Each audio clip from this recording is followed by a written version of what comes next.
been a transformative experience. The industry, as you know it, is here and growing exponentially in the US.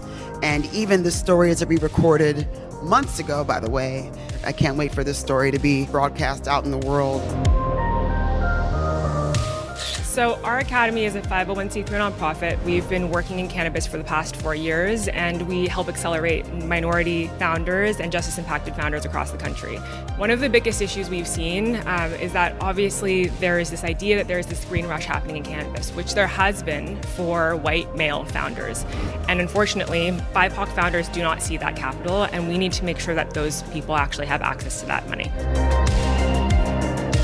Hello, everybody. Very happy to be here, first and foremost. I talked about getting a term sheet for debt at 25% interest. These types of things are impossible to come back from, right? It's not fair. I should be able to experience the same type of growth that some of these other companies have had and have failed. We have built our businesses essentially on a shoestring budget, and we are still here.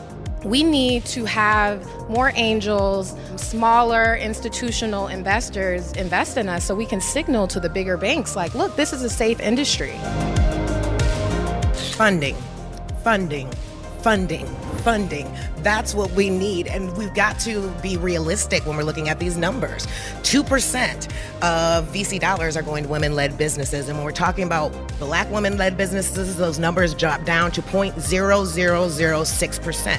This is the cannabis industry. I cannot go to the bank and get a traditional loan. I can't get a small business loan. We are federally illegal, so I'm stuck in a world where I have to be able to raise from angel investors, which most women and Black women of color don't have in their networks to begin with. So it's already a cold open to get there. And on the other side, these VCs are not giving us the money. So it's impossible to compete with the multi-state operators, the big players on the board.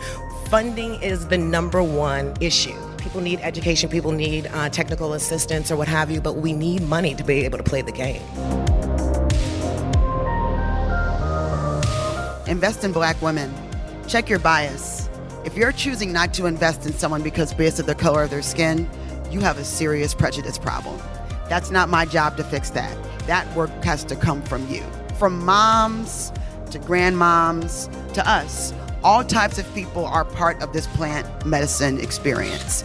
We need to be able to say these names in mainstream ways and tell our stories with a wider purview, because if not, we won't have moments like this or films like this or people that are willing to support people like us. Thank you, Nancy. Thank you, Justin. Thank you, Rosario. Thank you, Colin, because they don't know that we need to be lifted up. Thankfully, this story will still be continuing on. We're still going a little bit stronger to make sure we gather the last of this. This is so welcoming. Thank you. And have a good happy South by Southwest.